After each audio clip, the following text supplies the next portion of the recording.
13%. And going ahead, we believe that corporate will be contributing more to the growth, and also while ensuring that margins are intact or improve.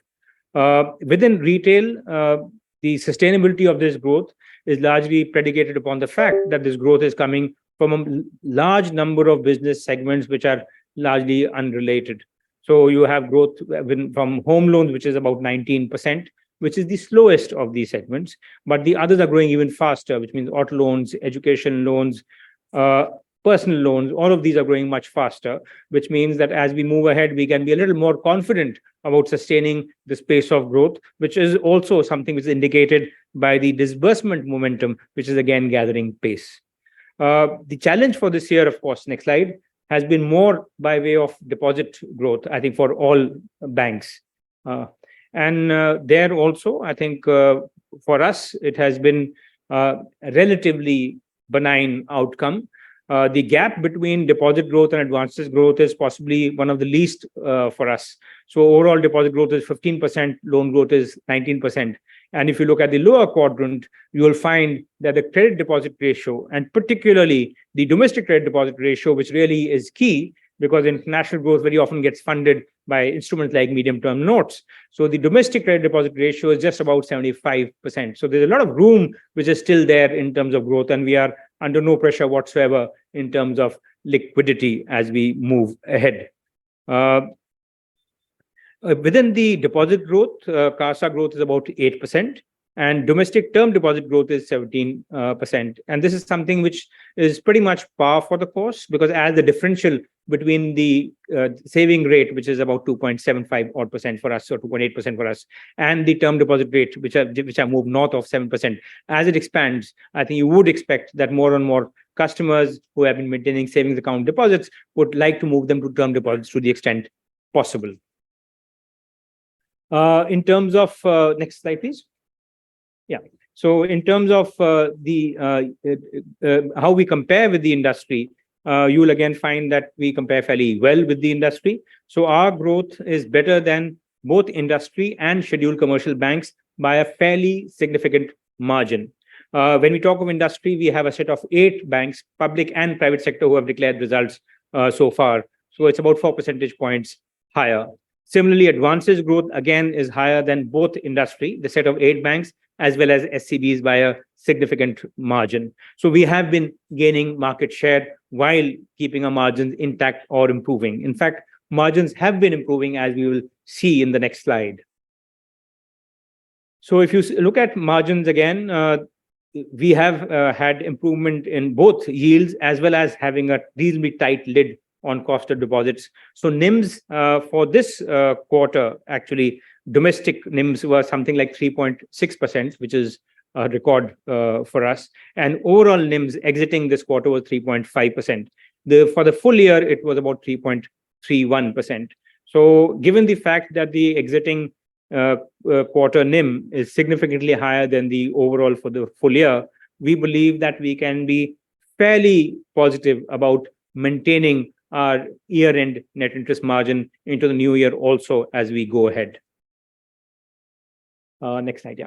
So if we were to again have how much have we really bettered the industry in terms of margins? So industry has improved margins by about 4 basis points for the quarter. Some banks did have a bit of a slippage. For us, they have improved by 16 basis points during the current quarter. Similarly, NII expansion has outstripped the industry, both in the quarter as well as in the full year. In terms of profitability, as a consequence of both growth and margin expansion, we have had a very robust increase in the quarter on quarter YOY growth, which is about 34%. Operating profit again has gone up very smartly during the quarter with a concomitant increase in profit before tax and profit after tax. So profit after tax at 4,700 plus crores plus is again a record for us. Moving to the annual numbers, you'll find that this quarter was not too much of an outlier. In probably almost every quarter, we have been able to have a significant improvement as we have moved ahead, with NII for the full year moving up by 27%, and operating profit by 20%. I think this operating profit 20% is significant because while we had been reporting profitability increases, it was mostly driven by credit costs coming down. Now we see the operating metrics also kick in. This is a function of both costs as well as revenues, as we'll see as we move ahead. For the full year, the profit has come out at about 14,000 crores, which again is the highest ever by a very, very big margin for us. Now, how do we compare in terms of profitability vis-a-vis industry? There again, whether we look at NII growth, OPEX, credit cost, PAT, everything I think is worked out well for us. What I would particularly like to draw your attention to is the operating cost increase. I think this really is become the comparative strength of the bank. I think there is, of course, this year's business environment was very favorable. Credit costs have been trending downwards. But what was key difference for us was that while most, again, competing banks have increased both revenues and costs in tandem, we have been able to contain our costs. In fact, the number that you see, 13% vis-a-vis 19.6%, understates the difference between us and other banks. This is because that our number is inflated by the wage increase, which fully kicked in this particular quarter. And there were certain other one-offs, which Ian will take you through as we move along. But again, to re-emphasize, we believe that the key comparative strength for us as we go through this cycle is A, that we are growing faster than our competitors, and B, by very large margins, our cost growth is very well contained. In terms of improving asset quality, this is something that we have seen even as we had gone through the COVID cycle. The gross net NPAs continue to trend downwards. Provision coverage ratio is very high. Slippage ratio, we had guided between 1 to 1.25%, I believe. So we are at the lower end of the range. And the credit cost, of course, has come down significantly below where we expected to at about 0.5%. I think the next slide is again something which is important because it gives you something of an insight into what are we likely to see as we move ahead. So if you see the SMA figure, this used to be as high as 2%, has then been stabilized at about 0.48%. And this quarter, this CRILIC figure has come down to 0.32%, which means that the improving trend when it comes to credit quality in terms of future prognosis continues. And this is again driven largely by collection efficiency, now stabilizing at a very high level. So as a consequence of all this, the capital position is very, very healthy. What I would want to draw your attention to is the fact that this year was exceptional in terms of the asset growth that we saw. Despite that asset growth, despite our earmarking 20% of our profits as dividend, we have ended the year with a capital adequacy ratio and a CET1 ratio higher than what we started the year at. So if we were to now look at any circumstance in the next few years, I think we might probably again be agreed that this year's credit growth was probably the highest which we are likely to see. So assuming a moderated credit growth and profitability, which again seems to be strong, we are likely to be self-sufficient in terms of generating funds for our growth as we move ahead. And the CET1 ratio, equally importantly, has actually moved up by 1 percentage point despite the dividend payment that we have done. The next couple of slides are on, again, how we are doing in terms of digital. I think this has been the key enabler which has allowed us to attain the twin objectives. A, to have growth, which is better than industry, and B, to have costs which are lower than industry. And the lower cost in particular have been enabled by digital. Today, we have a physical footprint which is substantially less as compared to what was 2 or 3 years back. In terms of manpower on our rolls, it is also lower. But nevertheless, we are able to have industry-beating growth. And that's largely because a growing proportion of work is getting done through digital. It is through digital that we are able to reach our customers. Today, Bob World has got 30 million active customers. And we have done, I think our team has done a great job in terms of the penetration. But I think in terms of the leveraging of that penetration to get better cross-sell, better revenue opportunities, we are just about scratching the surface. So I think there's a lot of upside which is left as far as leveraging this digital footprint is concerned.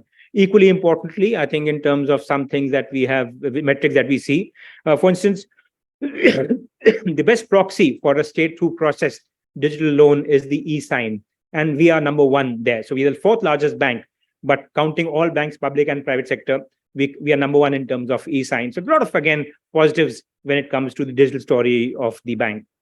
So that's in terms of opening remarks. Thank you very much. Now open to questions.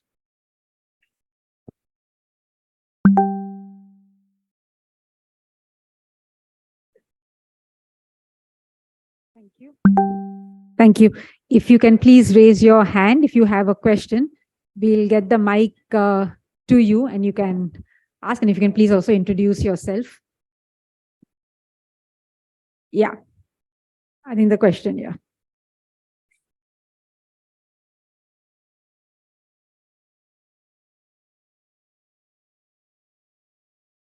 Compliments to you, Chadha Saab, and the entire team here for the fantastic results of Bank of Baroda.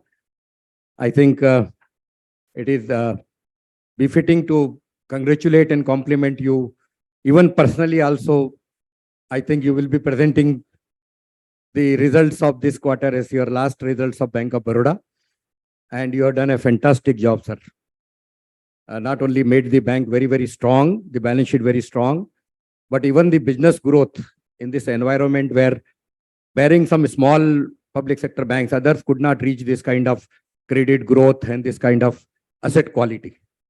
So my compliments to you. Sir, now the question comes, number one is that on the treasury front, like I think this, especially in this quarter, our treasury income is 297 crore as against 1,142 crore. So going forward now when the things are easing out, I mean the rates are also softening or rather stable, where do we see the profitability coming and the treasury contributing to this profit more? So some color on that, our book, H2M, HTM and AFS book, and what do we see in the coming quarter, the treasury performing? How do we see it? This is one. If you... Yeah, yes, sir. Second is, sir, on the employees' cost, it is increasing in every bank because of the wage revision and also the pension, additional pension. So going forward now, here it is, I think 3,000 crore in this quarter is against 2,520 as far as salary is concerned, and total employees' cost also increased by about 500 crore. So whether it is stabilized now at this, like can we take that every quarter it will be around 3,800 crore, or some more provisioning is to come?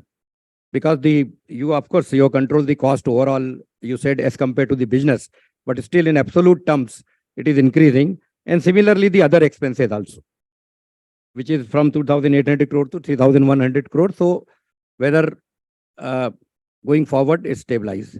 Now third one is on the slippages, which is more or less under control, but in this quarter increased little bit. So, and slippages and vis-a-vis the recoveries also.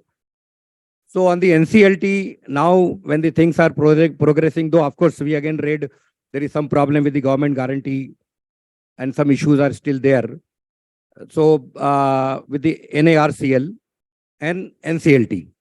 So some color on the going forward on the recoveries and credit growth sustainability.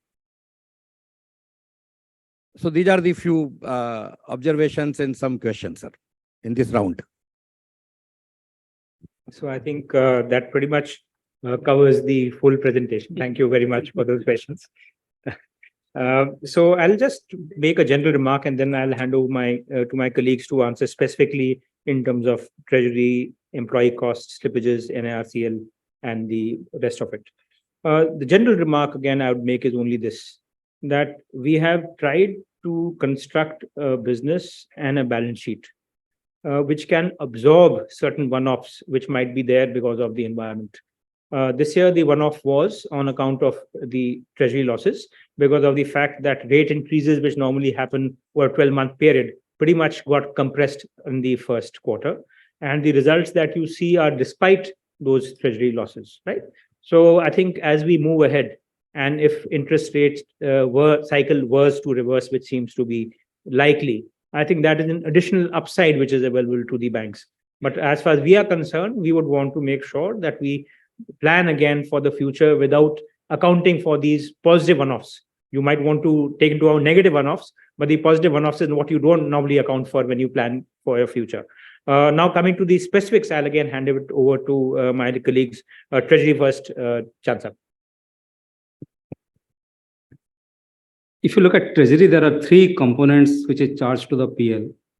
One is the interest income on the investment, and then the trading profit, and third is the depreciation. If you look at the current financial year that we have declared, the increase in interest income is almost 5,000 crore, and which is 25% increase as compared to a book increase of roughly around 15%. The trading profit is something around 1,100 crore, and the depreciation provided is something around 900 crore. So as a bank, what we look into a different scenario is to how do I optimize all three components, right? So the moment you sum it up, the depreciation is only the negative item out of these two positive items. As a bank, the only last time also we articulated that, can I create a, what you can say, a delta vis-a-vis the book increase? And precisely we have done that in this year. The interest income increase is so substantial, even if there is a dip in terms of trading profit vis-a-vis last year, the income is far more than the dip in the trading profit, right? So that is what actually we are going to optimize. And earlier also in one of the conversation, we articulated that we do have a higher FRB book, right? So that gives me a substantial upside in a rising interest scenario. So going forward also, 2-3 scenario can happen. If interest rate goes down, then the trading profit would go up, but the interest income again would take slightly a beating. If the other scenario, the same way it would continue.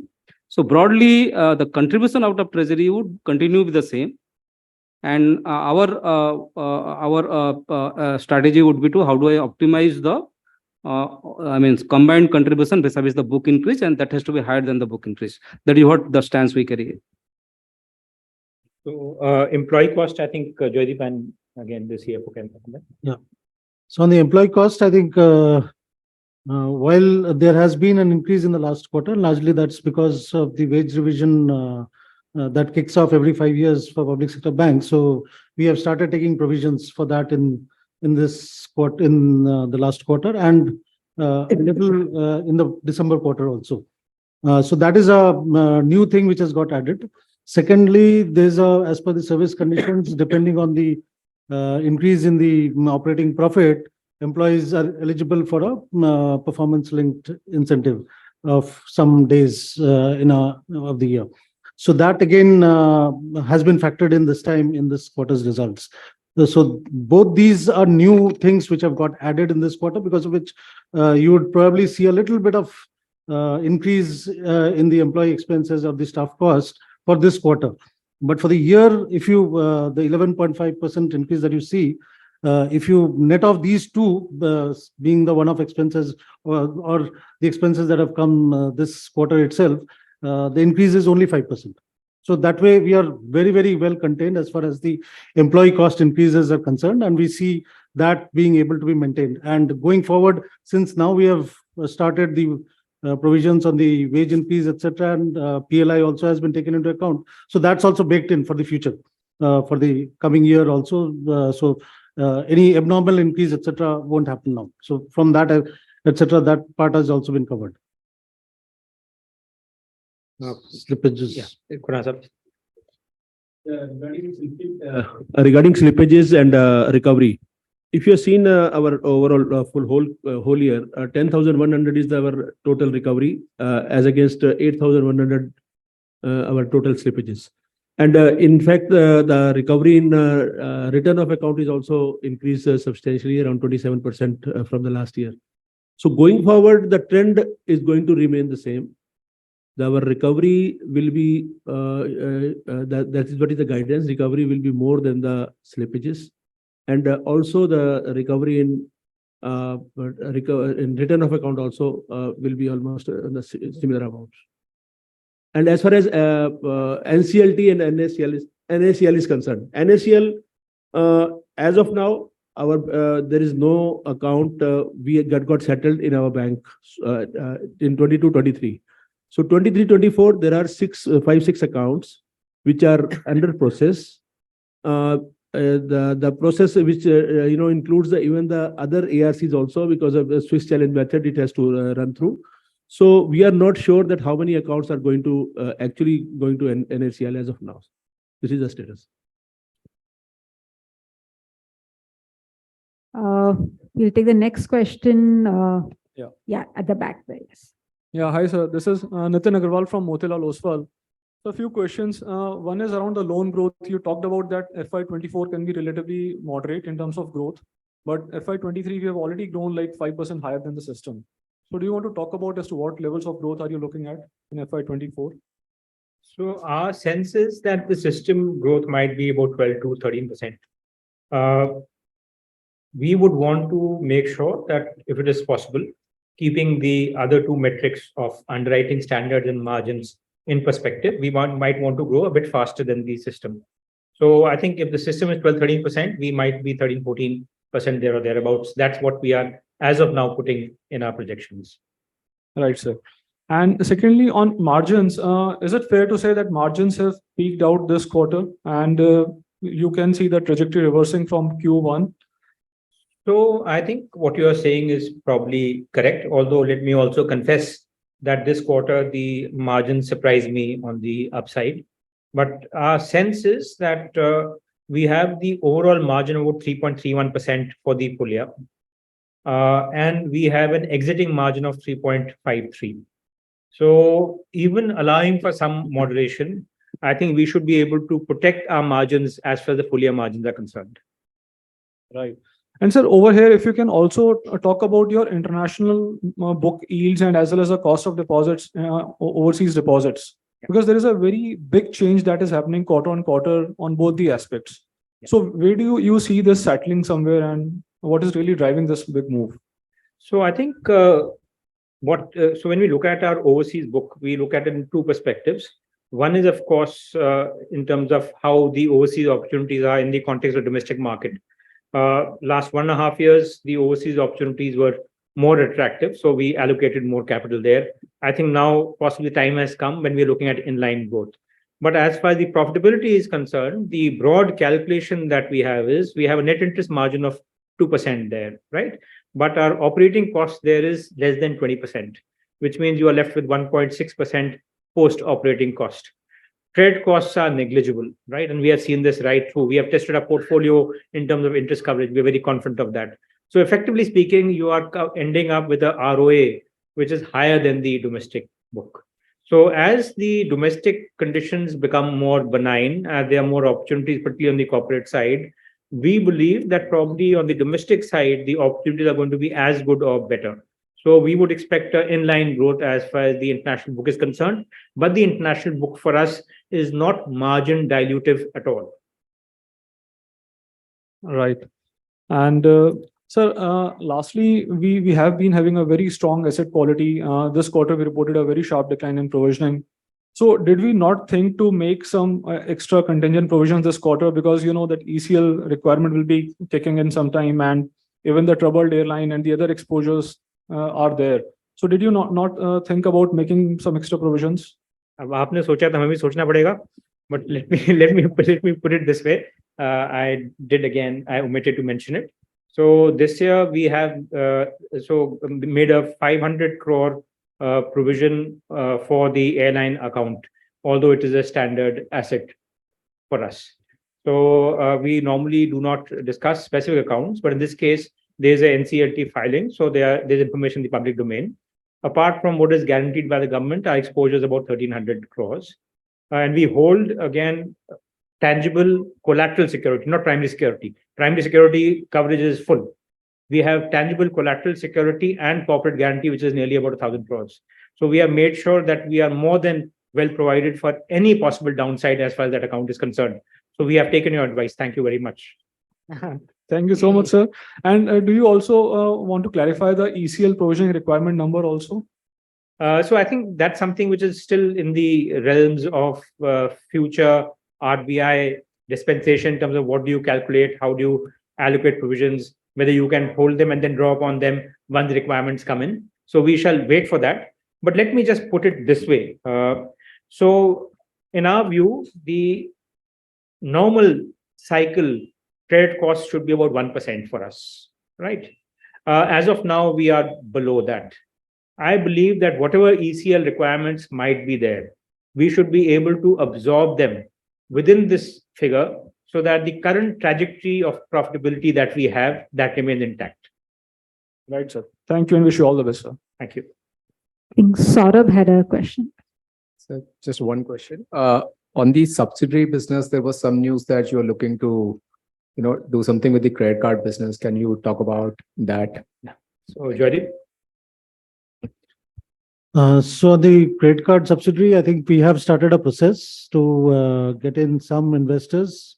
We're looking at both strategic as well as financial investors who could add value to the company as it moves on its growth path. And I think the company has been doing pretty well over the last 1 or 2 years, as you would have seen. And in the last year, I think our credit card company was in terms of growth, registered the highest growth in the industry among all the credit card issuing banks in terms of growth percentages. So its growth rate was somewhere around 76%, whereas industry average was maybe just around 14% or so. So that's the growth that the company has shown. And in terms of the investor process, I think we are in the midst of the process. We have got a fair amount of interest from the market. There have been some investors who have applied. We are going through the diligence process. Our diligence room has been, data room has been created where the financial and the legal diligence, etc., are going on. And after completion of that process, we will probably be able to announce the investor. Thank you. Thank you. We'll take a couple of questions from Zoom. Maruk, you had a question. Yeah, hello, good evening, sir. Yeah, hello, good evening, sir. Good evening. Yes, Maruk. Yeah, hi, good evening, sir. Sir, congratulations to you and your team on a very strong set of numbers. So I just had a couple of questions. Firstly, in terms of your personal loans, of course, that portfolio has done very well in terms of growth, but are there any niche segments or niche areas that you cater to? Of course, I'm not looking for I am looking for the breakdown between salaried and non-salaried. But even within that, if there's any particular geography or any segment of customers that you would be targeting, because this is a very competitive segment already. So thank you, Maruk. Thank you for joining us. So I think for us, this is still a portfolio which is in its infancy. So the bank had invested again in a data lake some years back. Now we are able to put all that data to use to identify the right customer and also to determine what is the kind of exposure we might want to take on that customer. So it is pretty much driven by data analytics, which takes into account everything, including, again, the profile in terms of employment, the kind of transactions that you have, etc. For the moment, again, we are fairly satisfied with how this portfolio is performing. I think if you would look at the analyst presentation, you will find one data point which might be useful, that if we look at NPAs in the home loan segment, they are about 1.5%. Currently, as we speak, we do acknowledge that this is a growing portfolio, not fully seasoned. But currently, as we speak, the NPAs there are about 0.89% odd. So for the moment, the portfolio is performing very well. And our loans are limited only and only to our existing customers who have their account with us as we speak. As the account aggregator opportunities presents itself, we might want to go beyond our customer base. But in terms of our own customer base, to my mind, there are enough opportunities for growth next few years. So for the moment, in terms of customer profile, all of these are BOB customers. And our choice is based upon the analytics that we derive from our data lake. Okay, sir, thank you. And I just had one more question. On this particular airline account, was it in SMA category in the previous quarter? Because you talked about a stress group in the previous quarter. So I think, to the best of my knowledge, there were no irregularities in the past. But the fact is that I think all of us are aware that this sector has been under stress. There are some airlines which again are either backed by a large group or again are market leaders. So there were some vulnerabilities that we were aware of. But I think the current challenges have come in some ways from circumstances which actually go beyond our market. I think the company has gone on record to talk in terms of engine availability and those kind of issues. Okay, sir. Thanks a lot. Thank you. Thanks, Maruk. Rakesh Kumar, if you can please unmute yourself. Yeah, hi sir. Can you hear me, sir? Yeah, very clearly. Thank you very much. Thank you, sir. So just a couple of questions. One is relating to a couple of notes of accounts there, and just to reconfirm, what is the total standard stressed account number? That is 10,000 crore approximately. Yeah, I think Khurram. Yeah, 11,000 crores. 11,000 crores. 10,700 crore approximately. Yeah, it is 11,000 crores. Okay, and the provision thereon is 10.7%, sir. Provision outstanding on those standard accounts?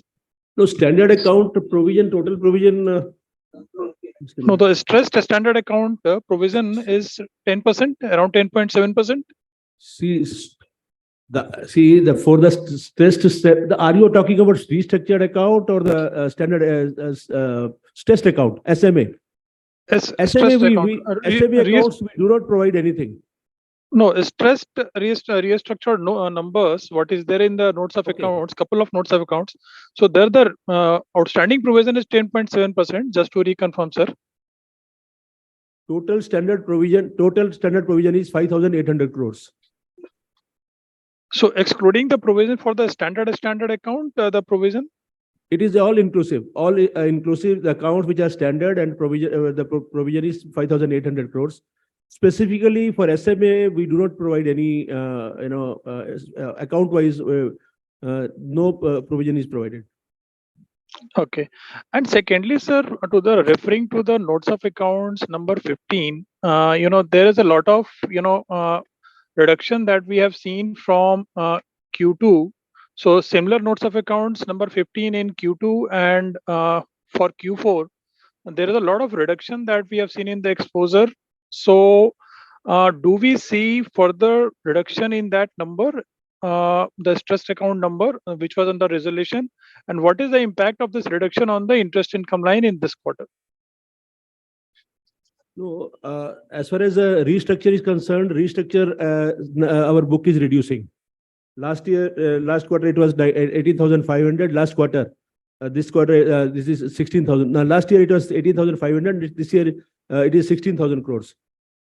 So, and overall, the stress, which was 4.67%, other than NPA, it has been reduced to 2.97%. Correct, sir. So we see that there is a lot of reduction in the provision also that we have seen. So is there any impact on the interest income line also of this reduction? No, interest income, because provision is, here these are all standard accounts. Okay. Interest is booked.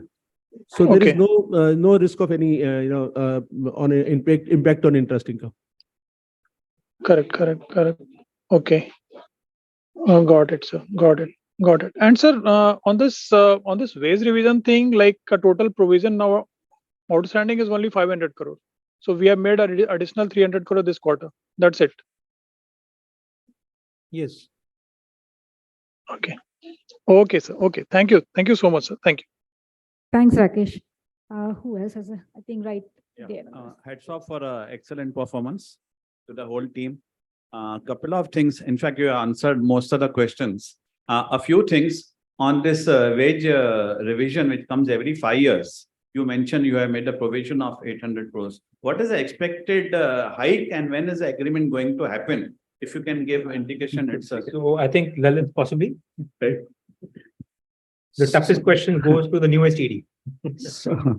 So it goes like that. So there is one calculation which goes into mind as what was the percentage in the last hike and what are the expectations going forward. That is one. The second one is that the provision which we have booked in this financial year is for the 5 months only, because the wage revision is due from 1st November 2022. So going forward, as the discussions progresses, we may build in the incremental provisioning as the discussion with the industry progresses. But as of now, we believe that we are adequately provided in terms of the anticipated wage hike. What was the last increase 5 years ago? It was, if I am Around- correctly wrong, Around 15%. 15%. Okay. Now inflation coming down, possibly it could be lower, right? Next So you is can't. It's difficult to conjecture on that point because. the next is very excellent deposit growth rate, world beating 15.1%.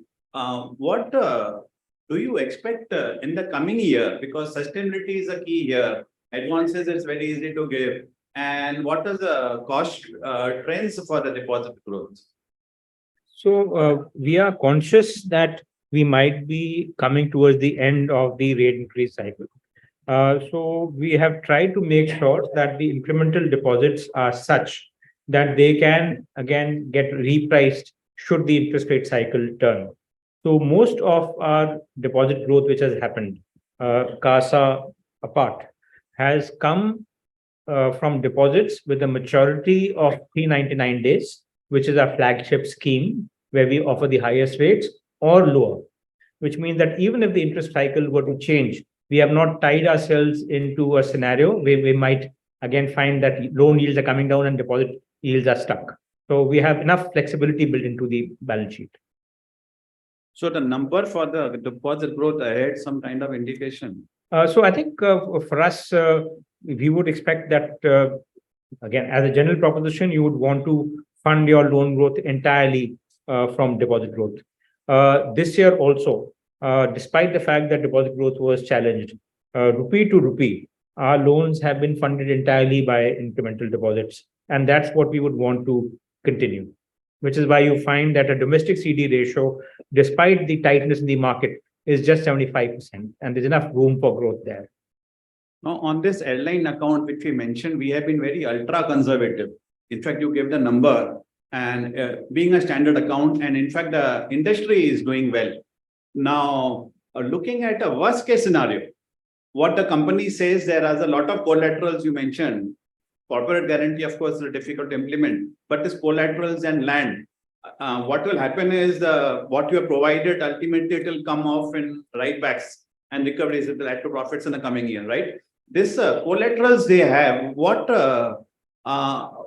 is the time frame it takes to monetize this collateral? Because they are talking about land in prime areas like Worli plus extra, you may be having specific known to you. What is the time frame to monetize this thing?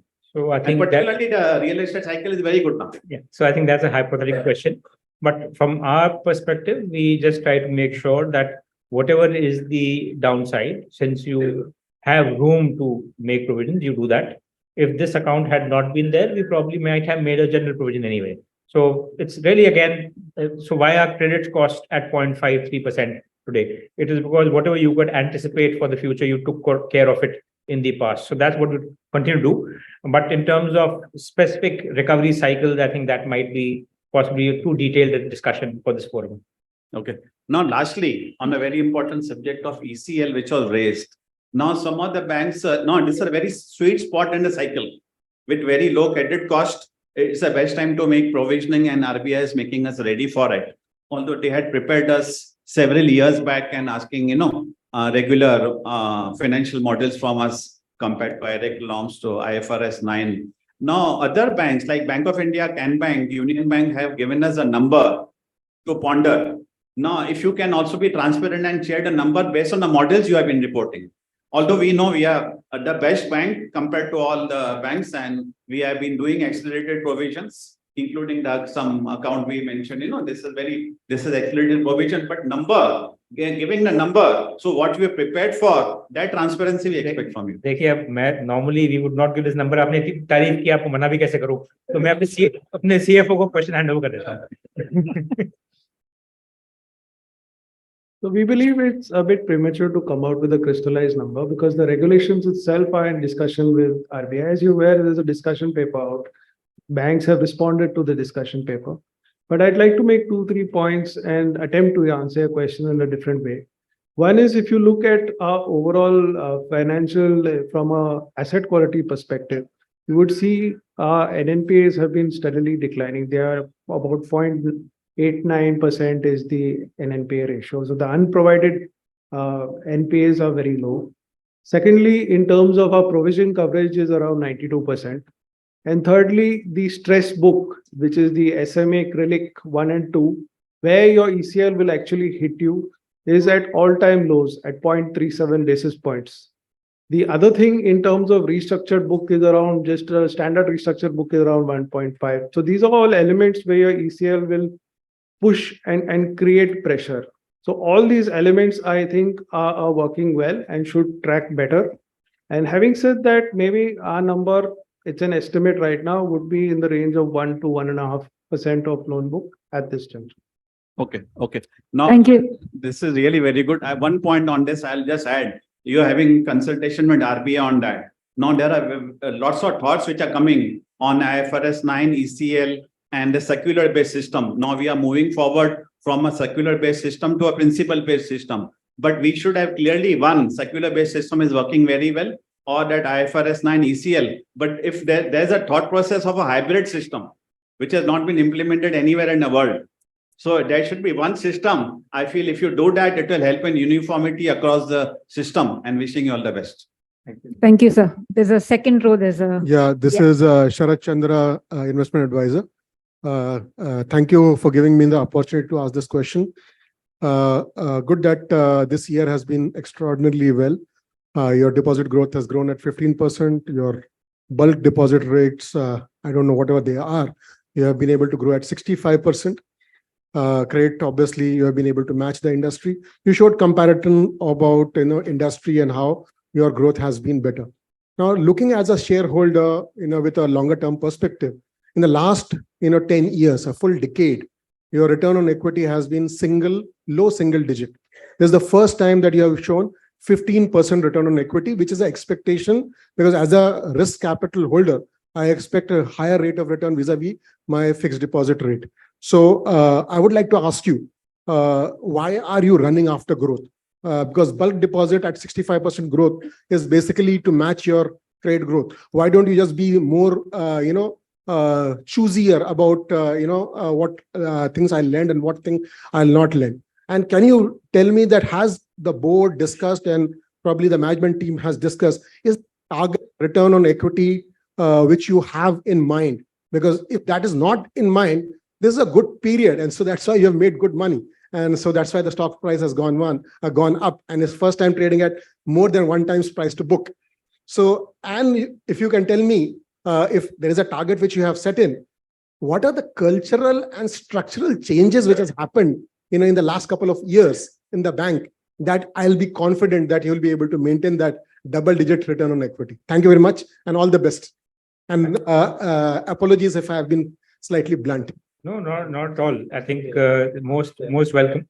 So I think in terms of the mandate from the board and also what we have been guiding, the mandate from the board is that we would want to insulate the bank from the cyclical development that we have seen, which was, as you said, responsible for an extended period where returns were subpar. And if you were to go back and see what produced those subpar returns, it was largely the corporate credit cycle. So today the corporate credit cycle is very good. It is working in our favor, but there's no doubt it will change again. So as a bank, what you can do is you prepare for the next cycle by making sure that you are less dependent on corporate loans as compared to what you were. So our corporate loan book used to be 47-48% of a book. Today it is down to 43%. So we believe that before the next cycle comes, if we can have a more balanced portfolio, then the kind of challenges that we saw the last time around, they're likely to be addressed. So that's number one. Number two, again, in terms of growth, we actually, I started again my opening remarks by saying that for us, priority number one is underwriting standards, number two, margins, number three, growth. And we do not chase growth, which is why in the corporate book last year, we had a growth of only 5% because the conditions were not conducive to having growth with margins. Third, we never take a growth target for the year. But also in my opening remarks, I mentioned that we will like to grow at industry or better, right? So maybe 1 or 2 percentage points more than that. So you try to make sure that you are not setting yourself targets where, as you said, by chasing your targets, you end up in a situation that you had not bargained for.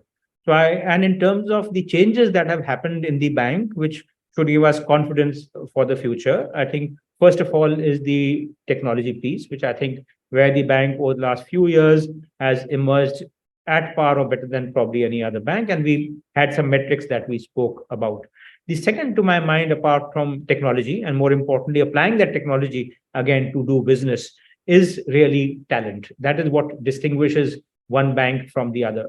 And I can say it without hesitation that this bank, public and private sector included, is the best example of a bank which is able to attract quality talent, retain it, and use it to build businesses. Particularly, I think the biggest risk for any bank is the CEO, right? Even if I say it myself. And how do you mitigate that risk? By making sure that people like the chief risk officer, again, are experienced, they have industry standing, and they can give advice without hesitation. So today, as we speak, our chief risk officer is a market professional with enormous experience. Our chief financial officer, again, is a market professional with enormous experience. So we have tried to build a team which can insulate ourselves from this cycle, but we welcome any feedback, and we believe it will help us become better. So as you said, you give targets again, and you get into the trap that you outlined for us, right? But we will try to make sure that we outperform the market. We bow to market conditions, but we believe in any market condition, we can try to outperform the market. Thank you. Thank you. We'll take a couple of questions. The last couple of questions. Saket Kapoor is online. Saket, if you can unmute yourself and ask your question. Yeah, namaskar, sir. Namaskar. Yes, sir. Sir, you spoke about the net interest margin for the next year to be in the trajectory higher than what the average for this year was. So we are looking for a band above 3.31, and it will be lower than 3.6 that we exited for this year. That should be the number we should work for the next year. Yeah, so I think what you are saying is correct. We believe that the 3.31 average NIM that we had, we should be able to protect that, which means we should end up there or maybe a little better than that. And we do believe that the 3.53 exiting NIM that we saw gives us that little bit of room to again make sure that we can absorb a moderating interest margin regime. Okay. And sir, on the ROA front, sir, what should be the trajectory that we exited this year with our 1.34 annualized number, and as for the quarter, sir, and 1.03 was for the year. So what should be the ROA trajectory? So I think we had guided that we would want to hit a 16% ROE and a 1% ROA in 23-24. We have hit that 1 year in advance. Now we believe we should be consolidating around those levels. So I would believe that our guidance continues to be 1%, and as a consequence, the ROE, which is as of now about 18%. Sir, come again, sir. I missed the number, sir. What it should be? 1% and between 16 to 18% ROE, depending on what your capital base is. Sir, now for your equity investors, sir, I think so. The dividend payout is also significantly higher. And thank you to the board for declaring a dividend of 5 rupees 50 paise per share. Kudos to the team, sir. But I hope I'm speaking to an analyst, not a shareholder. Sir, I am a shareholder, sir. Okay, both hopefully. Sir, no, sir, I'm a mere shareholder only, but I'm trying to learn the language and the terminology. So, so the moot point as an investor, I would like to understand. Firstly, sir, what is in this current in the current banking cycle, from the NPA to the cleaning up exercise, and now with the credit cycle and the higher interest regime, what should investors look forward in terms of they being investing in the equity of the in the banks, and particularly Bank of Baroda in particular, because these stock prices have not been the normal course, or we have not seen these prices for a very long time. So how sustainable are your earnings? What is the quality of the numbers that will continue so that investors can contain with remaining invested? Hello, Yeah, am I thank you very- connected, sir? Yeah. And Yeah, last, got your last, question. Yeah. you got my point. And sir, for the ECL point also, sir, I would just like to understand, sir, what should investors keep in mind when this ECL implementation is being spoken about? There is a lot of if and buts about it. If you could just give, for the benefit of investing community, there's some basic understanding of this being all about. And that these were the only points. So thank you very much. I think from our perspective, we believe that as far as the banking environment is concerned, it is very benign, and we should continue to see good returns from banks as we move ahead. Speaking of Bank of Baroda, I think while of course we benefit from the broader conducive environment, as I mentioned in my opening remarks, there are some special circumstances which make BOB again a particularly good investment. And the key differentiator as far as BOB is concerned is on the cost side, where we have been able to contain our costs far better as compared to our competitors. So therefore, I think there's a delta which is available to investors in BOB, which should give them confidence as far as the future is concerned. As far as ECL is concerned, to my mind, given where we are in the cycle, and particularly the corporate credit cost cycle is likely to sustain for the next few quarters and years, I think this has got implications which are again very positive, both in terms of the historical book, to also in terms of ECL, in terms of the historical record on which losses might be estimated. So I think we should be able to continue to report decent profitability numbers, notwithstanding whatever guidelines come in from the RBI in terms of ECL. Thank you. I'm sorry, we'll have to close now.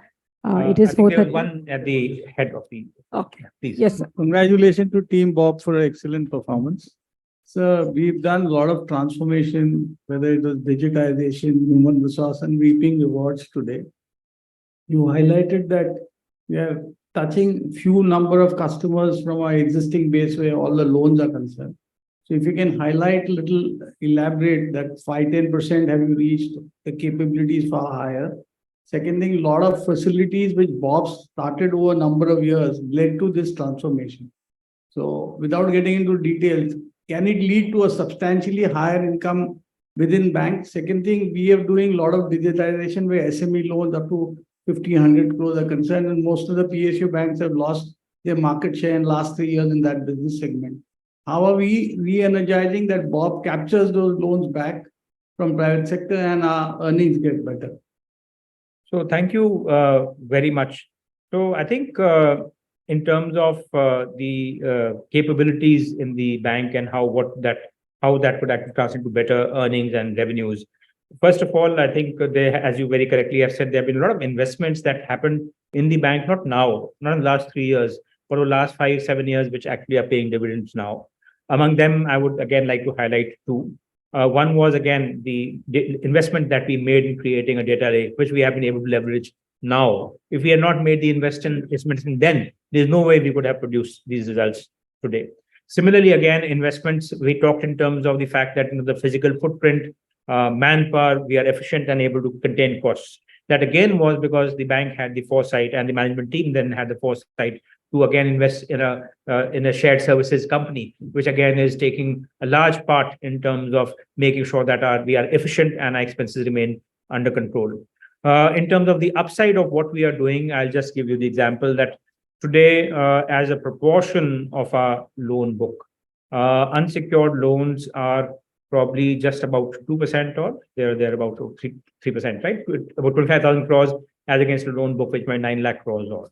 Now, the corresponding figure in SBI might be 5-6 times higher because SBI was able to start that very many years before we did. So that is again an upside which remains unexplored as far as we are concerned. So there's still a long runway which is there in terms of again reshuffling a book, making it better margins. So today we have a 3.6% domestic NIM, but that is despite the fact that A, the credit card business sits outside the bank, and two, the unsecured loan book is far lower as compared to some of the competing banks. So these are upsides which are still there for us to explore as we move forward.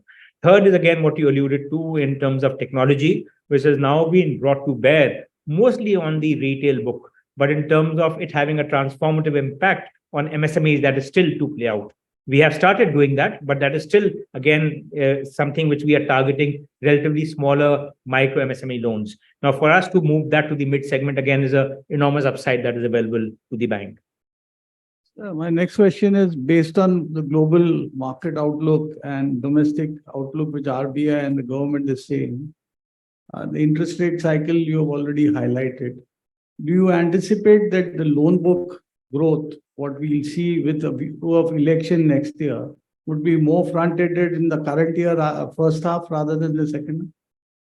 So tough to say. Maybe again, we have our chief economist, Madan, there. He has been sitting quietly for a long time. Maybe we can ask him to give his views. Yeah, mic for Madan, please.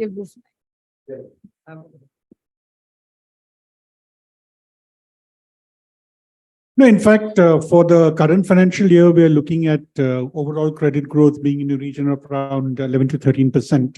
Now, if you're asking whether it's going to be loaded in the first half or in the second half, is that the question? Yeah, we would tend to believe it will happen more during the second half. The reason being that both in terms of the consumption cycle as well as the investment cycle, whatever turnaround is going to happen more likely in the second half.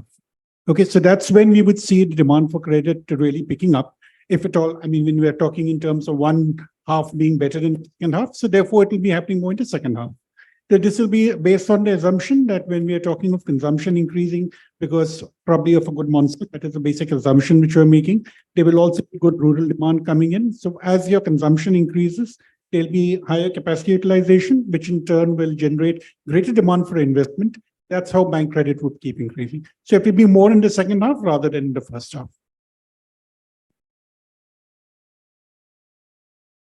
We have a lot of news about our credit card, insurance, and other related services about IPOs.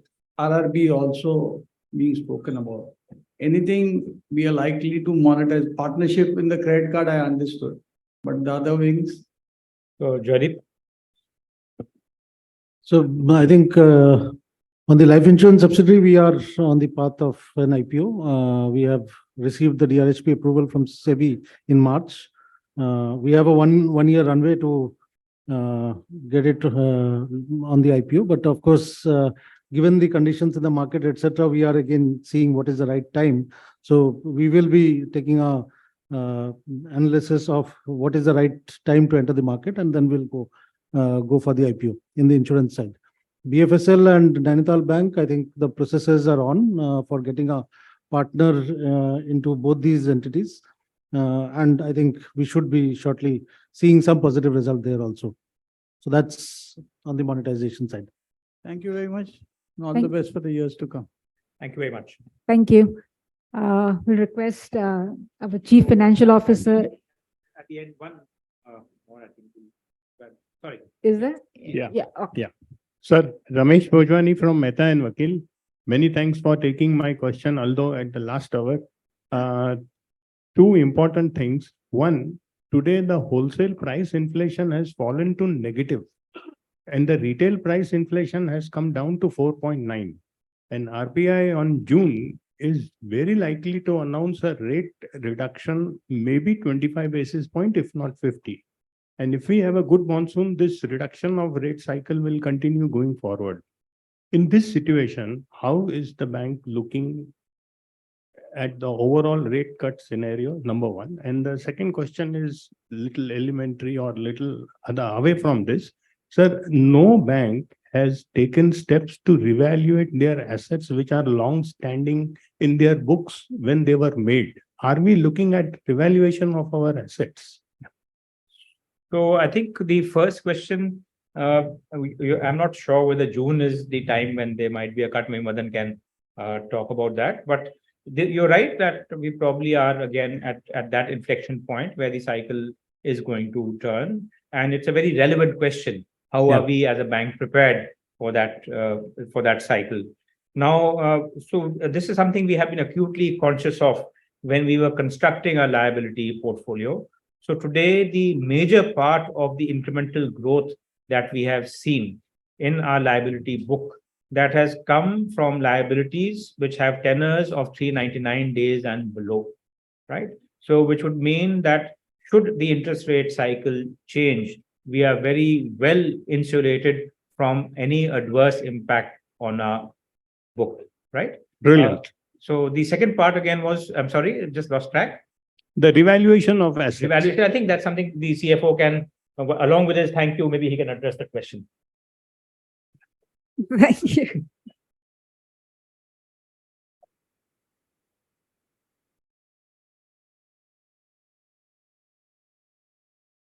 So like all the organizations you mentioned, we too have a policy for that and we do it once in 3 years.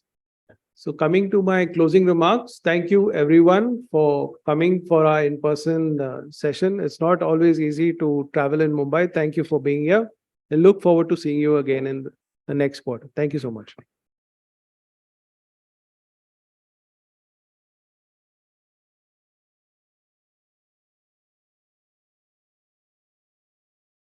Please join us.